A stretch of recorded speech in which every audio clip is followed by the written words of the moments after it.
제가 1991년 미국에 공부하러 올 때 저의 큰딸 단비가 겨우 3살이었습니다. 3살 된 그 아이가 영어를 할 줄 몰라서 자기 딴에는 영어라고 만나는 미국 사람들에게 말을 걸었습니다.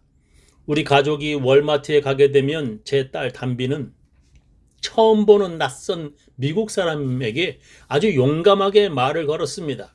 그런데 그 말은 한국말도 아니고 영어도 아닌 아무도 알아듣지 못하는 소리였습니다. 그런데 어느 날 우리 가족이 교회에 다녀와서 제 딸 담비가 친구들에게서 처음 영어를 배웠다면서 우리 부부에게 말했는데 우리 부부는 듣고 아주 크게 놀랐습니다. 그 말은 F로 시작하는 욕이었습니다. 저는 어찌 어린 내 아이가 교회에서 처음 배운 영어가 저런 욕인지 아주 슬펐습니다. 그리고 저는 제 딸에게 그것은 나쁜 욕이라고 쓰지 말라고 가르쳐 주었습니다. 여러분, 우리 입에서 나오는 말은 우리의 마음에 가득한 것을 입으로 뱉어내는 것입니다. 그래서 우리 마음에 선한 것이 가득 쌓이면 우리 입으로 선한 말을 내고 또한 악한 것이 쌓이면 우리 입으로 악한 욕을 내뱉는 것입니다. 우리는 우리가 평생 동안 내뱉은 말로 심판날에 신문을 받게 됩니다. 살면서 선한 말을 많이 한 사람은 심판의 날에 의롭다함을 받고 살면서 악한 말을 많이 한 사람은 그 말한 것으로 정죄를 받습니다. 그래서 우리는 살아가면서 선한 말을 많이 하고 악하고 더러운 욕들은 하지 말아야 합니다. 이것은 예수님의 말씀입니다. 독사의 자식들아, 너희는 악하니 어떻게 선한 말을 할 수 있느냐? 이는 마음에 가득한 것을 입으로 말함이라. 선한 사람은 그 쌓은 선에서 선한 것을 내고 악한 사람은 그 쌓은 악에서 악한 것을 내느니라.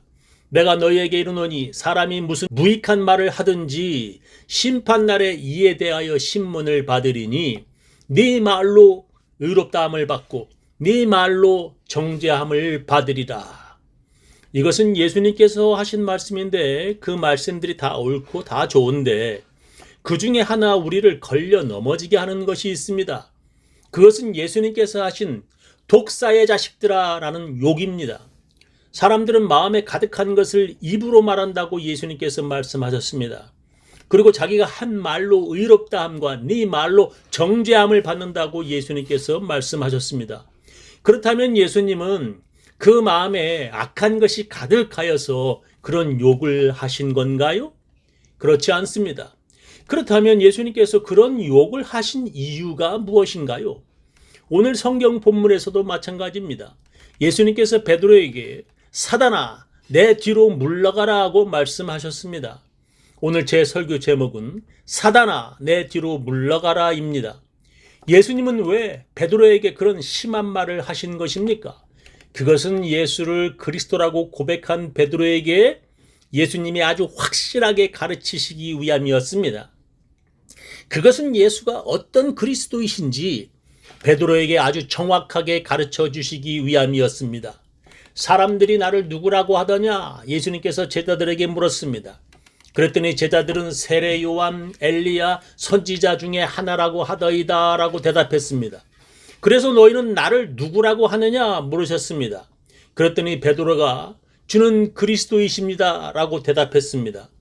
베드로의 대답을 듣고 예수님께서 비로소 그리스도가 어떤 그리스도인지 설명해 주셨습니다. 그 메시아는 사람들에게 버림받아 죽임을 당하고 사흘 만에 살아나는 메시아라고 예수님께서 말씀하셨습니다. 그 말을 들은 베드로가 예수님을 붙잡고 간하였다고 성경은 기록합니다.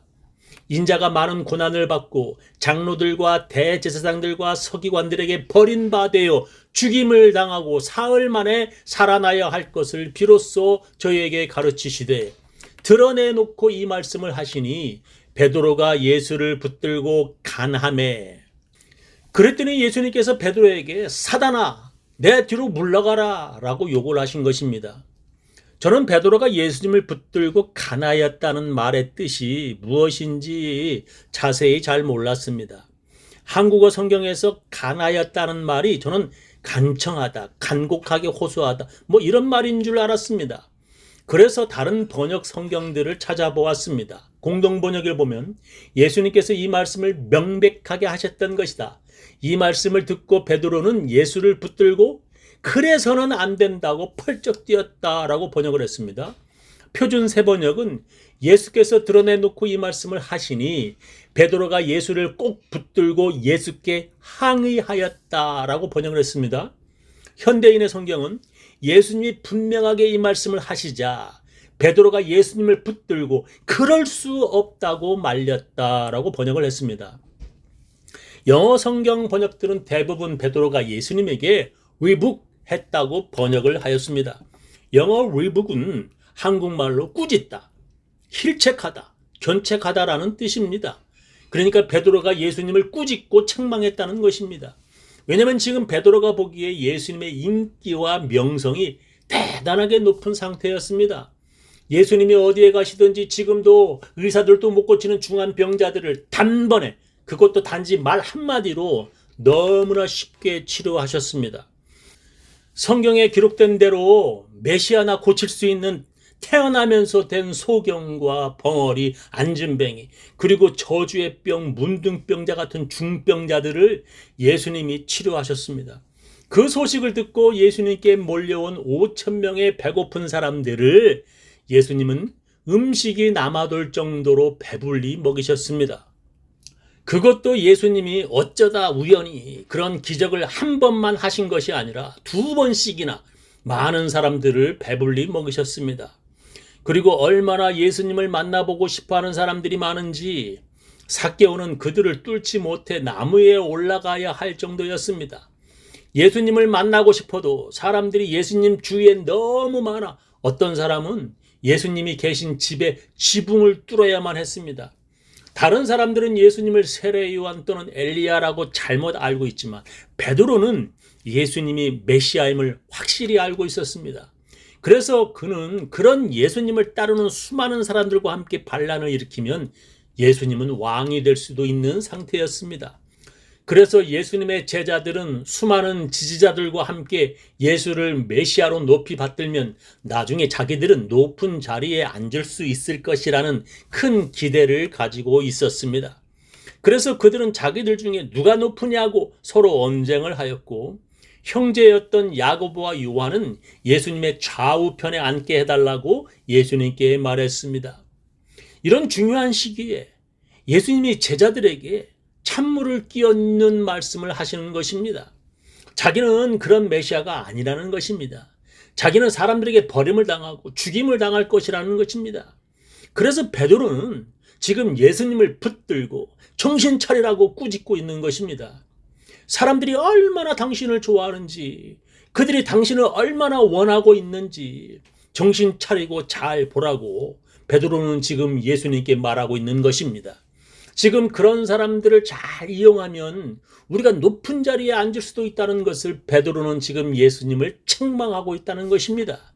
그것은 마치 사탄이 예수를 시험하며 자기에게 잘하면 이 세상의 높은 권력을 차지하게 될 것이라는 유혹과 마찬가지였습니다.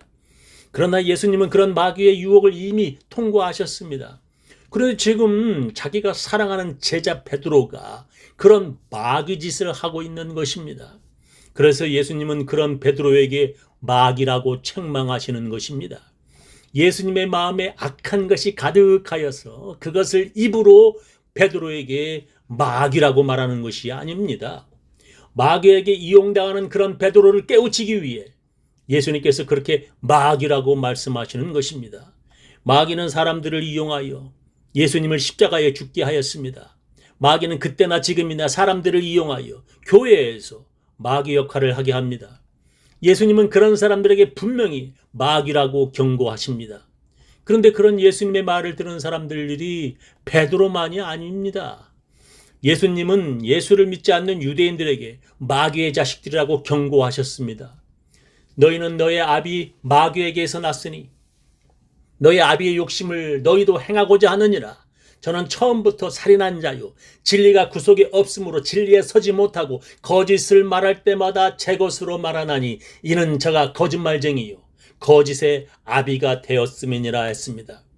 그러나 그들은 예수님의 이런 경고에도 끝까지 회개하지 않았습니다. 그들은 기어이 마귀의 자식들처럼 예수를 십자가에 죽게 하라고 소리를 질렀습니다. 그리고 그들은 그런 마귀 짓을 통하여 기어이 예수님을 죽게 하였습니다. 지금도 이 세상에 마귀 짓을 하는 사람들이 참으로 많습니다. 그렇게 예수님에게 마귀라는 소리를 들은 자들은 그들뿐만이 아니었습니다. 가롯 유다도 예수님께 마귀라는 소리를 들었습니다. 그러자 예수께서 말씀하셨다. 내가 너의 12를 택하였으나 너희 중에 하나는 마귀다. 이것은 12 제자 가운데 하나이면서 후에 예수를 배반한 가롯 시몬의 아들 유다를 가리켜서 하신 말씀이었다라고 했습니다. 예수님에게 그런 말을 들은 가룟 유다는 끝까지 회개하지 않았습니다. 끝까지 회개하지 않은 가룟 유다는 군사들을 끌고 와서 예수님께 입맞추었습니다. 가룟 유다는 예수님께 마귀라고 하는 소리를 들어도 끝내 회개하지 않았습니다. 그러나 베드로는 자기에게 마귀라고 말씀하실 때에 자기가 잘못 알고 있었음을 깨달았습니다. 메시아 예수님은 사람들에게 인기가 좋아 이 세상에서 왕이 되는 메시아가 아닙니다. 예수 그리스도는 우리의 죄 때문에 죽임을 당하고 다시 부활하시는 메시아이십니다. 그러나 많은 사람들은 예수를 믿음으로 이 세상에서 잘 되고 로또 맞고 부자가 되는 줄 착각합니다. 그런 사람들은 평생 예수를 열심히 믿었는데 나이가 들어 가난하게 되었고 노년의 건강도 잃었어. 예수 믿어도 아무 소용없더라 라는 최후의 말을 남깁니다. 예수를 믿음으로 이 세상에서 부자로 살게 되는 줄로 오해한다면 예수님은 베드로에게 하신 것처럼 그들에게 마귀라고 말씀하십니다. 로마 제국에서 예수를 믿음으로 크리스천들은 부자가 되기는커녕 감옥에 갇혔습니다. 그 당시 예수를 믿는 것보다 차라리 예수를 믿지 않는 것이 이 세상에서 성공하는 길이었습니다. 그러나 예수님께서 그런 사람들에게 이렇게 말씀하십니다. 누구든지 이 음란하고 죄 많은 세대에서 나와 내 말을 부끄러워하면 인자도 아버지의 영광으로 거룩한 천사들과 함께 올 때에 그 사람을 부끄러워하리라. 우리는 예수가 그리스도라고 믿는 크리스천들입니다. 그러나 여러분이 어떤 그리스도를 믿는가에 따라 여러분은 마귀가 될 수 있고 또한 진정한 크리스천이 되기도 합니다. 여러분에게 이야기 하나 들려드리면서 저의 설교를 마치겠습니다. 먼저 그림을 보시겠습니다. 저 그림은 레오나르도 다빈치라는 화가의 최후의 만찬입니다. 그림 안을 보면 가운데 예수님이 앉아 계시고 예수님의 오른쪽에 두 명이 서로 얼굴을 맞대고 이야기하고 있습니다. 그 두 사람은 요한과 베드로입니다. 예수님 가까운 곳에 앉아있는 사람이 제자들 중에 가장 나이가 어렸던 요한이고 그와 이야기를 나누는 사람이 베드로입니다. 그리고 그 두 사람을 되돌아 쳐다보는 사람이 바로 가룟 유다입니다. 그림이 너무 오래되어 너무 흐릿해서 잘 알아볼 수 없기 때문에 다른 그림으로 보겠습니다. 베드로가 어린 요한에게 예수를 배반할 자가 누구인지 예수님께 물어보라고 말을 하고 있습니다. 베드로의 오른손에 칼을 들고 있습니다. 가룟 유다는 고개를 뒤로 젖히며 그들의 말을 듣고 있습니다. 가룟 유다가 오른손으로 은 30이 들어있는 주머니를 움켜쥐고 있습니다. 그 앞에는 소금통이 넘어져 있습니다. 이미 그에게서 소금의 맛을 잃은 것을 나타내고 있습니다. 레오나르도 다빈치가 이 그림을 그리면서 예수님의 얼굴은 쉽게 그렸다고 합니다. 어느 성당 안에서 기도하는 어떤 젊은이를 모델로 예수님의 얼굴을 그렸답니다. 그런데 가룟 유다의 얼굴은 누구를 그릴까 그는 고민하며 2년 동안 찾아 헤맸답니다. 그때에 감옥에 갇힌 어떤 사형수의 얼굴을 보고 가룟 유다의 얼굴로 그가 그렸답니다. 그런데 그 사형수는 그가 오래전에 그린 예수의 얼굴 모델이었다고 합니다. 그 사람이 그렇게 사형수로 변해 있었다는 것입니다. 우리는 이것을 통하여 우리가 예수의 얼굴도 될 수 있지만 또한 배신자 가롯 유다도 될 수 있다는 것을 알 수 있습니다. 베드로가 예수는 그리스도라고 고백하여 예수님께 칭찬받았지만 그러나 그는 예수님께 마귀라는 소리도 들었습니다. 우리 역시 베드로나 가룟 유다처럼 그렇게 예수 믿다가 마귀 짓을 할 수 있는 사람들입니다. 예수님께서 그렇게 마귀라고 경고하실 때에 베드로처럼 회개하는 사람들이 되어야 합니다. 저는 우리 교인들 모두 회개하는 사람들 다 되시기를 예수님의 이름으로 축원합니다.